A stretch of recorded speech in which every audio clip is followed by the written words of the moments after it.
Hey guys, Tucker here, co-host of the Portland Real Estate Podcast. Before we get into this week's show, I wanted to let you know that we're currently looking for more projects. So for any of you guys that listen to the show that may be an agent or otherwise that have a property that you're looking to sell, we'd love to hear from you. Obviously, we're looking to purchase properties that are maybe not best suited for the retail market, or maybe they need to be redeveloped. So we do renovations and we do new construction, so we could buy an existing home that maybe it smells like cigarette smoke, maybe it hasn't been updated in decades, maybe it's got some functional issues, some problems like that, or maybe it's just in an area that is best suited to take the house down, partition the lot, maybe build a couple new homes, or just build one new home in its place, and anything in between. So if you guys out there in listener land have anything that would be best suited selling to a development company like ours, we'd love to hear from you. You can go to our website, which is ttmdevelopmentcompany.com, and when you go there, there's a Contact Us tab. Click on that, and you can send us a message, and we'll get back to you shortly thereafter. We'd love to hear from any of you guys out there that have a property like this, and hopefully we can do a deal together.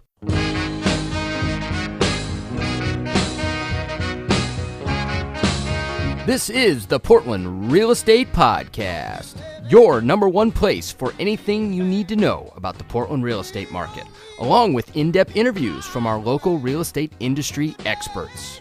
Now, without further ado, here are our hosts, Tucker Merrihew from TTM Development Company and Steve Nassar from Premier Property Group.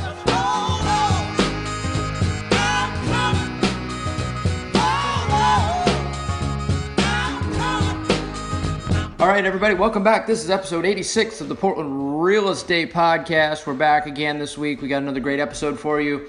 We decided it was about time to do a market recap. There's been a lot of chit-chat out there in the marketplace as far as what's going on with the market, honestly. And we've had a few shows last year about this time where we were predicting something, but we just didn't know what that something was. So I think this will be a very timely show. But before we get into that, I want to welcome my co-host, Mr. Steve Nassar. What's up, Steve-O? Hey, good to be back on the show. We've got a action-packed segment for our listeners. The market action report just came out for July. Actually surprised me a little bit. We won't get into that yet. If you stick around and listen, you'll see what there's a good surprise or bad surprise. Yeah, it definitely is a surprise. There's no question. It's been an interesting couple of months. There's always that inevitable kind of, we'll call it midsummer slowdown, and we'll kind of get into all that. The question just becomes when exactly that happens. And it definitely happened, but I'm curious how you felt it versus how we felt it on our end, and we can get into all that. But before doing that, I guess we could dive in and give people a little update on kind of what's going on out there in the real estate trenches in terms of our own respective businesses. And for us, God, we've been busy, man. We're cranking, trying to get a couple of houses finished up along Upper Drive. We're about a week away from one of them being done, and then about another 3 weeks behind that, another house that both will be in the 1.6 million range, something like that. So we've got a lot of work to do to get those busted out. And then we've got a few, we're taking on more renovation projects right now, which is kind of a sign of the times a little bit. One thing about new construction, unless you're Randy and you can just bang them out faster than any man on the planet, and even with him, it's challenging. He just has a large pipeline, so what you see going vertical in construction, you don't see a lot that he's fighting to get going vertical. So the process of new construction and development is a very lengthy process, and so for us, what we're doing is we're building out of a lot of the existing land that we have, and then we're taking on a lot more renovation projects these days because it's a lot quicker in and out, and so our market exposure is a lot less, and we can kind of just basically get from rough product to finished product a lot quicker. And so we've decided for the next 6 months-ish, we're going to take on more of those than new construction, which has just been kind of a business decision on my end. But with that said, we also had a big event last week. We have an annual event. I host a national show. For some of you guys that listen, you might listen to the national show as well. And that national show is probably top 3 real estate investing podcasts in the world. And so we have quite a following, and we had a good number of people fly in from all over the country for our 3rd annual event for that community that listens to the show and is part of our private community. And so that was pretty crazy. We had about 3 days worth of basically binge drinking and real estate education. So that's funny how those two things go hand in hand. Yeah, they would go hand in hand. So that was a lot to take on, to plan, to kind of execute. And to be honest with you, it was a great time, but it's always a nice relief to kind of get through that, get to the other side, and get back to business as normal. So that was our week this past week. But other than that, we're just cranking out. We've got we had one deal that's probably worth talking about, and there's a lot of stories out there these days. Portland's a little adverse, we'll call it, to redevelopment and change, and everybody thinks that we're knocking down houses and putting up McMansions and things like that. But we had one project that we're selling right now, which is an entry-level project in Garden Home, and we actually got multiple offers on this project, and it was a situation where a couple of the offers were investment offers or for Airbnb purposes, because it's in a pretty prime location to rent out to downtown, and Airbnb wise the numbers would make somebody quite a bit of money above and beyond what their mortgage payments would be every month if they did it.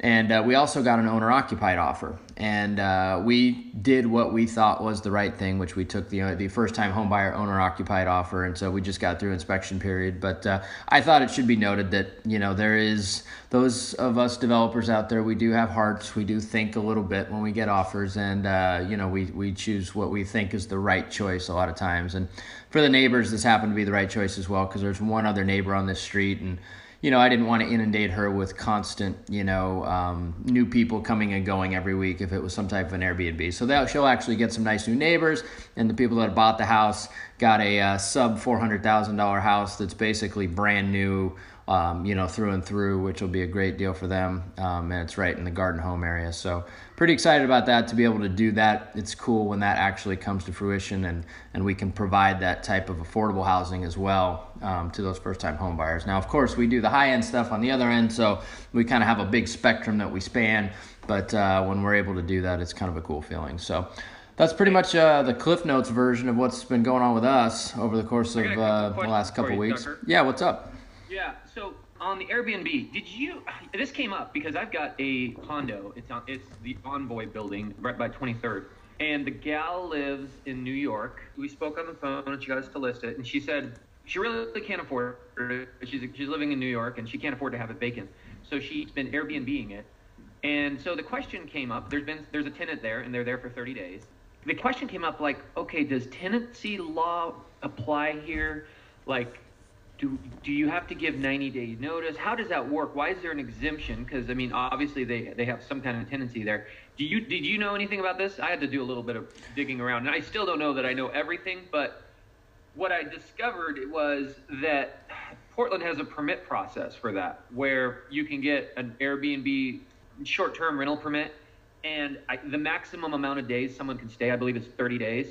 And so I think you fall into an exemption when you have that, and tenant laws don't apply, which is huge, because it actually spurred a few questions about, like, well, what if this guy just says, hey, no, I'm not moving out, or I need to be given 90-day notice. So that was kind of interesting. I was also going to ask you on your new construction versus rehab, what's your mix, would you say? Are you about 50-50 now, or? Yeah, we were like probably 75-25 new construction versus rehab. Now I'd say with the projects that we have on the table, we're probably 50-50. So we kind of, it's a variety. Our new construction is, right now it's kind of all over the place really, but it's focused also. So we've got, the most of it's going on in Lake Oswego for obvious reasons. We're about to kick off here in October our Dunthorpe project we're going to start building. We've got a big Lakeview project that we're going to kick off in Lake Oswego shortly thereafter. We have a build in Woodstock we're doing right now, which is going to be a great house once that's complete. Woodstock is an area that's just, I think that is one area southeast that's dramatically improved over the last, we'll call it 3, 4, 5 years. But then we also are doing renovation projects in Southwest and Milwaukee. Those are kind of the two areas where we're doing a lot of renovation projects right now. So to answer your question, we're probably 50-50. And I think that'll probably be the way we go for through the end of the year. Yeah. I've noticed with you, and correct me if I'm wrong, when you build new homes, you focus on higher end, but when you do rehabs, they're pretty average homes. Have you thought about flipping higher end homes? Yes, and we've done it. Here's what it basically boils down to, and this is what we found out after years and hundreds of homes, the higher end homes, generally, in order to make them higher end and create a spread, you have to do some additions. You have to do some major work to them because they're already in an existing nicer area.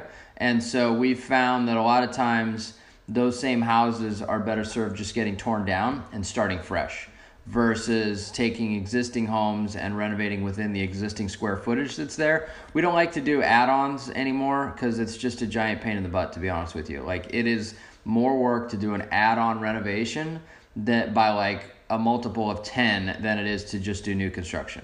So, and generally those higher end areas, if you're going to buy and do a high end remodel, not saying we haven't done it, we wouldn't done it, but a lot of times in a hot market like this, a house that, it has to be in complete disrepair to get any sort of a decent price on it in order to create enough spread for us to do it. And so most of the time they're smaller houses too, comparatively to what the market or the top of the market would absorb. So it's just easier to knock them down and build new. And so that high-end rehab, although it exists, it's much more likely that that's going to be knocked down and a new home is going to be built in its place because it's a nicer area and the price points for top end will absorb that new construction. Gotcha. Interesting. Yeah. Cool. Well, let me, I think if you're done, I'll jump into some of the stuff I've got going on. Do it. So it's been a pretty crazy summer in my personal business. It's just, we've been absolutely slammed. I've been in hiring mode for an executive assistant in the past, 2-3 weeks. One of my gals that works for me is going back to school. She wants to be a teacher. And so we wish her the best in that regard. So I put an ad out on some online sites for a new executive assistant, and I've honestly just been in interview hell. That's what it's like. Although I will say, going from real estate, selling deals, wheeling, dealing to teacher is kind of like two different ends of the spectrum. Like it's like a 180 career choice, I would say. It truly is. Yep.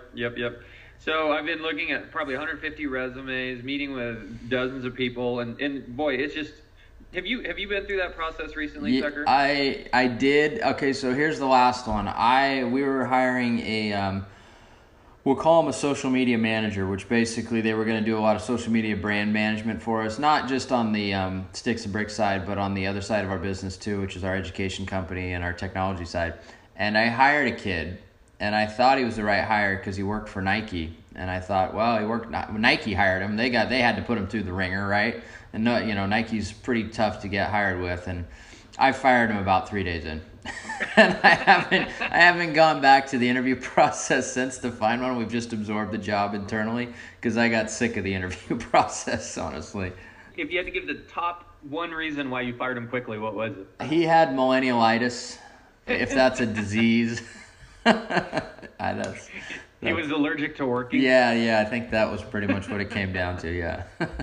Yeah, it's been interesting. I mean, just so much. I put so much weight on just the emails, the cover letters, and the resume, like grammar and the wording of it.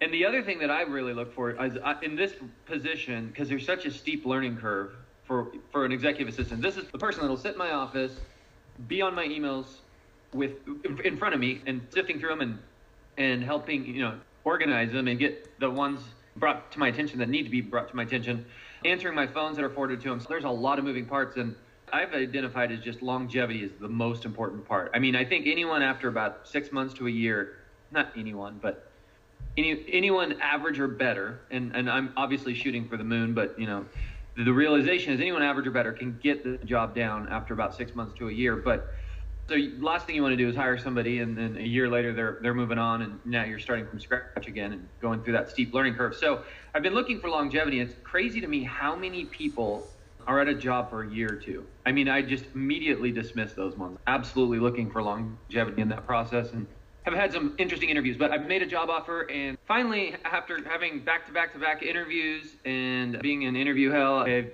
finally found the right person, made a job offer. It's been accepted. So hopefully that is all behind us. Moving on from there, it's been kind of an interesting summer. I know we're going to get into this in the market action talk, but it's just been a summer of price reductions. And there's a lot of price reductions happening everywhere. A big part of being a productive agent right now is just having those conversations with your sellers and, being able to induce them to basically lower their price and come to reality.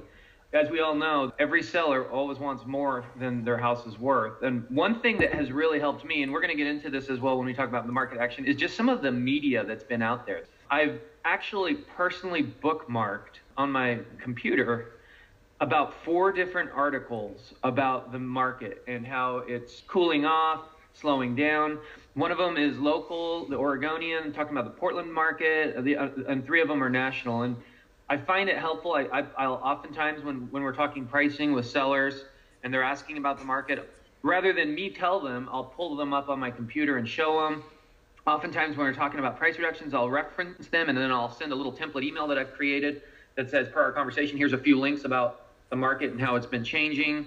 I find that it's nice to give them that neutral, third-party, reliable source. One of the articles actually is titled, Sellers Aren't Able to Throw an Anything Goes price out there, and it talks about that. So that's been pretty helpful in that regards. Do you take those to your listing appointments just out of care, or do you send them ahead of time? Because I would imagine that probably helps. Well, I have my computer with me, and I'm showing them comps at the listing appointment, and oftentimes they'll say, so what's the market doing? Or, what are you seeing out there? And that's when I have them bookmarked, I'll just pull them up. Now, other times on current listings or existing listings, we're having a conversation about price reductions. I'll reference those articles, let them know that I'll be sending them an email with them as links. And then I've just saved a template email that I just fire off. Just a few sentences saying, great talking to you. Per our conversation, here's a few articles that are, referencing some of the changes we're seeing in the market. I find that I get a good result when instead of just me saying, hey, here's what I'm seeing, I'm giving them reliable information from a third party that they can see that has no agenda per se, I'm curious, just out of personal curiosity here. So you and I have been through a few market cycles, and when the things are good, right, every realtor looks like a genius. Everybody that owns a home looks like it, like it's the greatest home ever, because stuff sells, right? And so once we get into, like you said, it's the summer of price reduction. That should be like a song or something, right? It's the summer of price reductions. But anyway, when you have these conversations with the sellers at this point, obviously you've got some news articles and just data to kind of support the conversation all around. But are you finding that the majority are just understanding that the markets are they're fluid and they transition, or are they looking to blame, it's got to be the lack of open houses or this or that and the reason why I'm not getting that price? What do you think the percentage is of people just being normal human beings versus there's got to be an external reason that you're doing something wrong, that it's not getting the ridiculous price that I want? Great question. I will say that the average seller wants to blame the agent. Now and let me be clear here. They want to blame the agent, meaning it's an easier target. It's much more difficult from a psychology standpoint, in humans in general. It's much more difficult to blame yourself or your house, right? You don't want to say it's my house, nobody wants my house, or it's my price, nobody wants my price, and I would even say the market per se. But here's the caveat. So our job as agents is to be proactive in ensuring there's nothing that's glaringly there, easy to blame. Because if you give it to them, they will latch onto it. If there are cracks in your process, if there's cracks in your marketing, if there's delays in your communication, if there's delays in getting feedback to them, if there's not proactive communication saying, hey, here is what we are doing on a regular basis. And that does not always have to be a phone call or seeing them in person. It can be automated communication that you're doing saying, here's what we did this week. Here's the marketing we did. Here's the view count. If you're not doing that stuff, they're going to quickly assume it's you. So you kind of have to do everything right. And like you said, Tucker, that is different than a really hot market where things just vaporize, immediately, regardless of what's being done. Everybody looks like a rock star there. In a more challenging market, those who have a really, really dialed in system that is really proactive in that approach, they'll have an easier time because they do have those systems in place.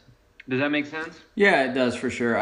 The reason why I ask is because we've got a house pending right now. I mean, it's been not the first price reduction we've done in years, but one of very few, we'll call it, right? And so we reduced price, and ultimately, once we reduced it, we went pending right away, and we got a lot of offers right away. So we kind of found that proverbial line in the sand value-wise.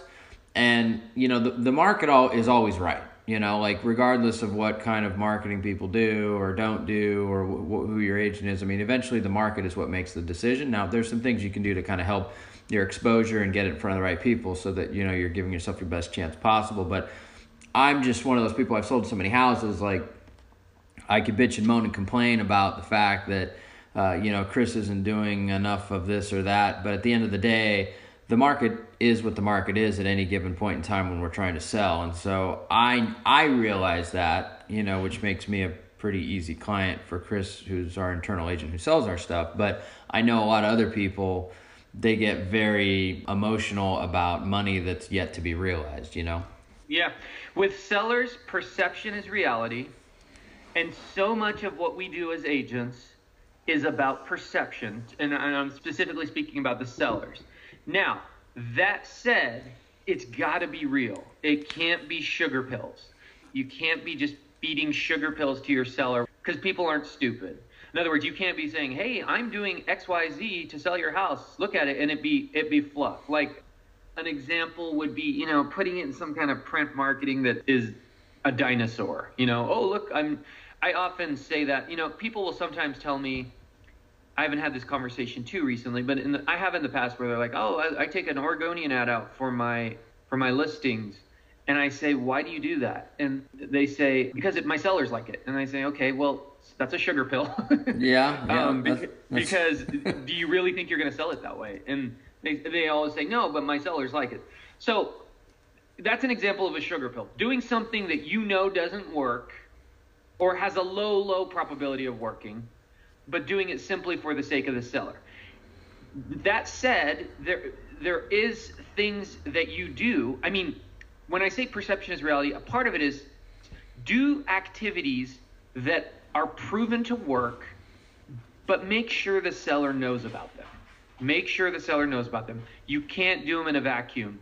If you're doing activities that the seller knows work, or work, be proactive in showing the seller in a tasteful way, this is what we're doing. This is what we're doing. And you got to be very regular in that communication. So that's a huge part of it. But let me move on. So I'm dealing with a property up on the hill by OHSU, and I've actually been pinging you a bunch on this, and I apologize in advance, and I guess it's not in advance. I apologize in arrears. You've been great, Tucker, and you're always a great resource. And any other agent out there that has any types of questions about rehabs or zoning or new construction, they would behoove themselves to reach out to you and pick your brain. And obviously, you're very giving and helpful in that regards and very knowledgeable. But I have a house up there. It's right by the hospital. It actually has a gorgeous view of downtown. And you can see the hospital a little bit out of the right side of the property. It's a beautiful house. We comped it about $1.2 million to $1.3 million. Nice finishes, just amazing lot and location. Seller, though, is questioning because he's received a letter in the mail, and he actually did reach back out to the city, Tucker, and he got a copy of the letter. He's questioning whether the highest and best use is going to be as a developable piece of land, meaning tear down the house. And actually, the neighbor's house is for sale, so he was questioning whether it was going to make sense for a developer to buy both, tear them down, because the zoning has now changed. And I won't get too much into the specifics, but I have learned in the last 24 hours, it went from R1, it's going to a new zoning name that I guess the city of Portland is changing a lot of the zoning out there. They're trying to create more housing. What I'm understanding, and you probably know this better than me, Tucker, that all the zoning out there is becoming a little bit more denser.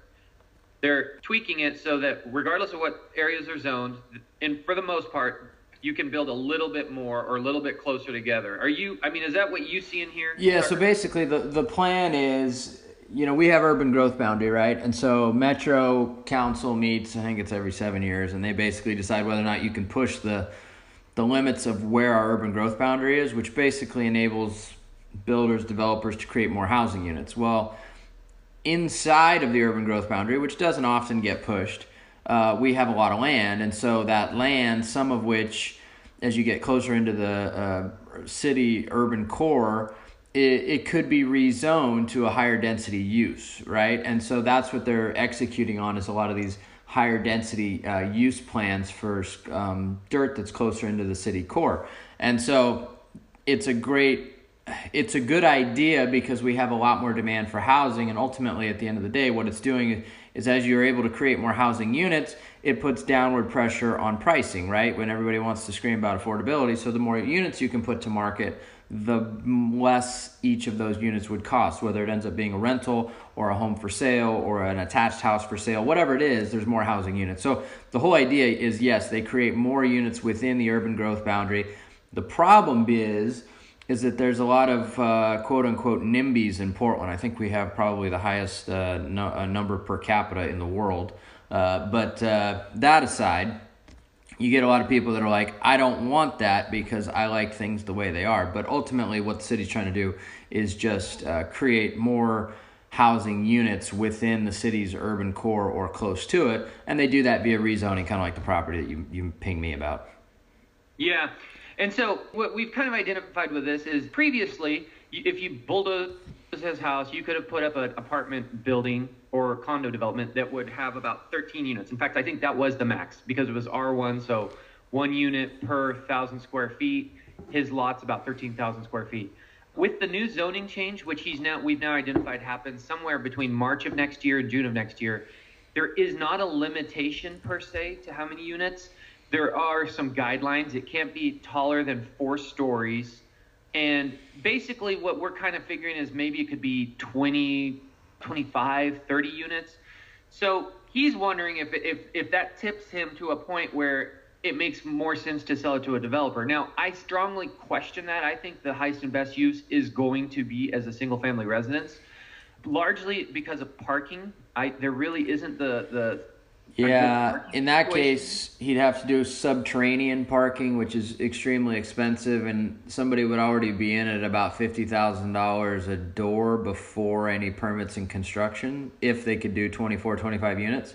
So you're kind of on the fence there. Generally, these redevelopment plays don't happen where you have $1 million home in its place. I know, right? Exactly. So you're kind of straddling the fence of it's probably best, even though zoning change says the city wants more units there, pricing wise, and the fact that your client kept their house up and it's got a great view and it's a nice house dictates that, well, maybe the market would rather it be sold as a single family home that's close proximity to things and has a good view, right? So that's the juggling act. Yeah, and I'm pretty convinced that's going to be how it all shakes out. The challenge for me, or the problem for me, is I just have to go through that process with him because he wants to fully exhaust his options.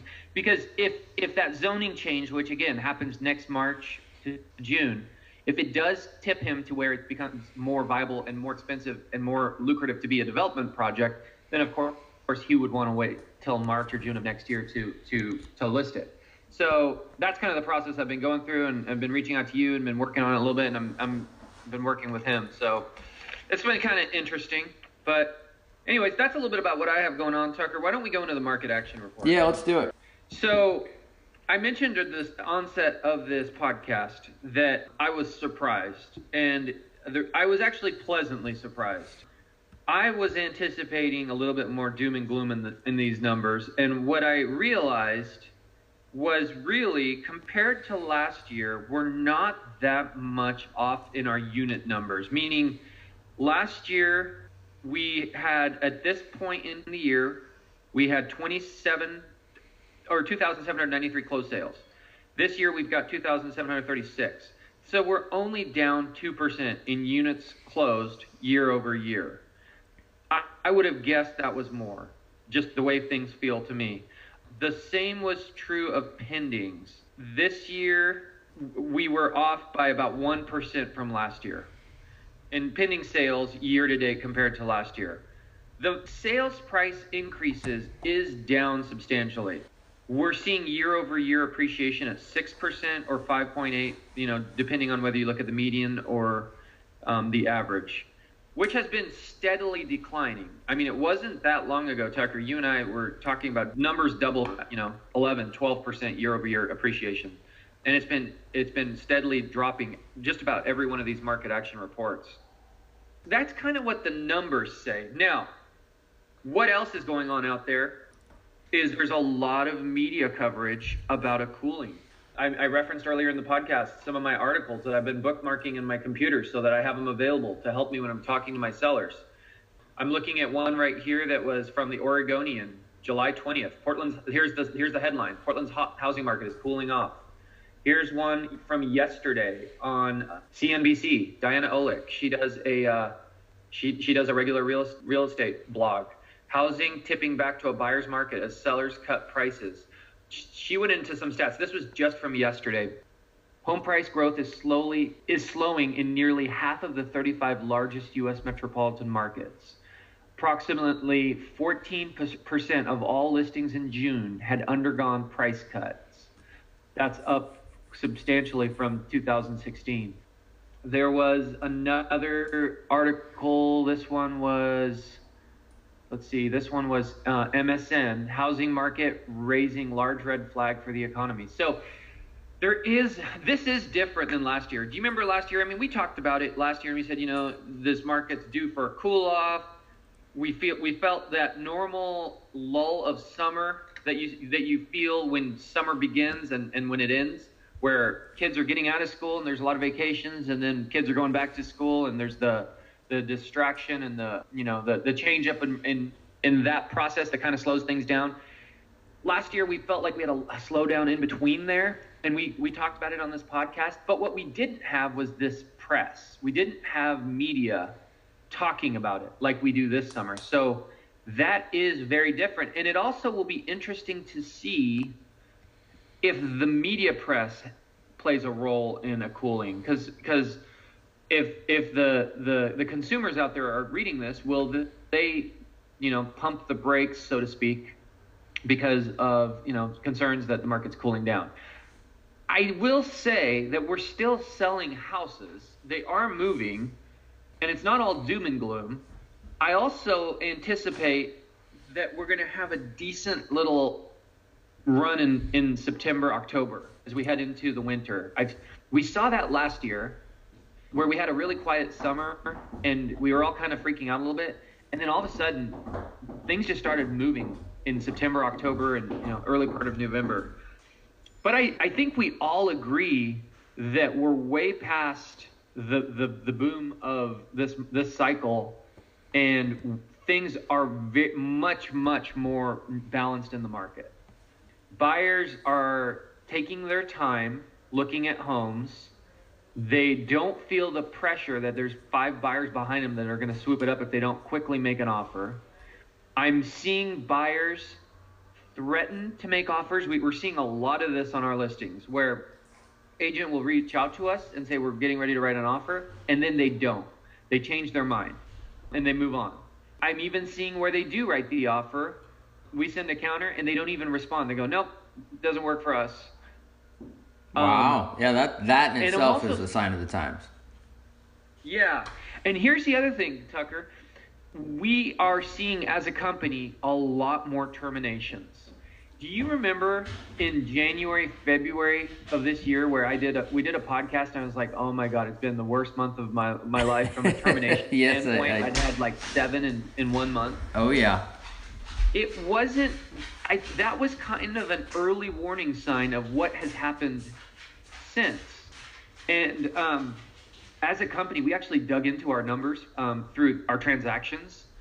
And we have identified that there are far more terminations occurring out there than in the past. And again, that goes back to the notion that it is shifting more towards the buyers. And possibly the sellers aren't quite realizing that just yet is part of it, because obviously if they if sellers knew, they might be more inclined to be flexible and bend towards the buyer more. But also the buyers they're just bailing. They don't feel the pressure. 3 years ago, if a buyer, made an offer on a house, they were probably competing against several other people. Once they got the house, you better believe they're going to hang on to that house, because if they terminate, those 4 other people that lost out are going to swoop in and be excited and take it from them. There just isn't that pressure out there. So now buyers the term I would use is they're just kicking the tires more. They're taking their time, they're changing their minds, and sometimes the changing of the minds is when you're in contract in the form of a termination. What are you seeing, Tucker? I agree with you. I think that, last year we had a long couple conversations about, I firmly thought that we had reached the inflection point in the market, and I was wrong by about a year, we'll call it. But we knew it was coming. It just was, we were pretty convinced that last year was basically going to be that year. And I think now we have found it. And I think this truly is the inflection point in the market. And that meaning that, pricing has gotten to a point now where buyers are starting to push back, we'll call it, right? And so that pushback has basically, you felt it in the way of terminations, of not responding to counters, to kicking tires, whatever it is. And we knew it was coming. And, fortunately for us, our play, and it has been for the last 12 months, is whatever we put to market, we want it to be drastically better product than what is out there comparatively, or it's a value play. It's just a value for the square footage. And so that's how we're kind of now going to be counteracting this moving forward. But yeah, I agree. It's, we've reached that softening, and it just kind of, it is what it is. But we're also at that time of year. So, we might see an acceleration again here next month when we do a show, and we'll be like, well, it picked up again, and, who knows to what extent it picks up, I don't know. But, we hit the skids pretty hard last year too, if you remember. So I do remember. I was pretty convinced of it too, Tucker. Yeah. But that's the way these things go. It's a misconception to say that there's anybody out there that knows when exactly a market's going to turn, or what exactly is going to happen. And the reason for that is just there's so many unknown variables that no one can control or no one can predict. Everything from geopolitical stuff to weather stuff. So what we did know, and where we were 100% right, is the time has to come. The time has to come. What will it look like? Will it be a dramatic? So far, I'm not seeing dramatic, because we're still selling houses. The market's not cratering, and there have been some benefits in this process. I think BizBos are going to quickly dry up. I just don't see sellers thinking they can sell their homes themselves when we pros who are doing everything right are having to, cut prices and get aggressive ourselves, and we're sitting as well. The only caveat to that is if the house is a complete piece of crap and they call TTM. Then in that case, they can sell it pretty easy. That's so true. It'll be interesting to see. I mean, we're going to see a lot less of these discount brokerages and discount agents out there, because they don't have, we talked about it earlier in the show, perception is so important. The seller's perception of what you're doing for them is important. And when you blatantly are saying, I do very little or nothing, then the sellers are going to realize they have to do else, go in a different route. So there will be some tremendous benefits to this, so long as it's not a massive cratering type correction, which I don't anticipate it will be. I think the solid agents with great marketing, great systems, great great experience for their clients, I think they'll benefit as much as they suffer. But it will be different for sure. Yeah, I mean, at the end of the day, this is not doom and gloom by any means. I think that worst case situation is we have a 5% price adjustment based off of, we'll call them expectations versus reality, which doesn't mean there's a 5% reduction in overall value in home prices, but 5% reduction in overly zealous seller expectations versus what homes actually will sell for. And I think it's just getting sellers' expectations in line with what the market really wants to pay. And I think we're in that period right now where it's kind of adjusting to that. Yep, I agree. The one last little thing in the market report, this wasn't a surprise. So this is probably more in line with what I was expecting. Inventory is in July of 2018 is at 2.4 months. If you look back through the report, that's the highest it's been since January of 16. Yeah, and I'll say I bet, and that's a lagging number, I would bet we're closer to 3 right now, just based on what I'm seeing out there when I kind of look at everything. And certain neighborhoods more than others, but inventory definitely has creeped up. It's still, historically that's a ridiculously low number, but from what we're used to, it seems like a high number. So I guess it's all relative, right? Yeah. So, but we'll see. We'll jump on the mic here again next month, and we'll do another show, and we'll see if we basically are regurgitating the same information that we said last year, which is, holy smokes, the market has hit the skids. Is this the inflection point, or are we just basically in the dog days of summer and we're in our typical slowdown, but it might just be a little bit more of a slowdown based on where pricing is at and has been. So we'll see, right? I wish I had a crystal ball. If I did, well, we'd probably be somewhere else sipping pina coladas and not doing a whole lot. But but we don't. So we wake up and go to work every day. That's right. Yeah, I will reiterate the difference this year from last year is the media coverage on it. That was not happening. You and I were in the forefronts saying, the end has to come soon, and this could be it, or this could be the beginning of it.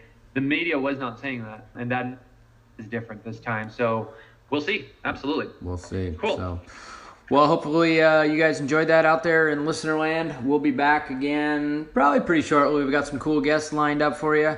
And, of course, we'll keep, our finger on the pulse of the market so that we can tell you guys what we're experiencing out there in the real estate trenches. But, Steve, any parting words of wisdom, advice, or otherwise? Yes, send your sellers links to these articles online and watch them help you get what you need, which is a price reduction. Cool. Theme of the show. There it is. The title is The Summer of Price Reductions. All right, guys. We'll see you all in the next one.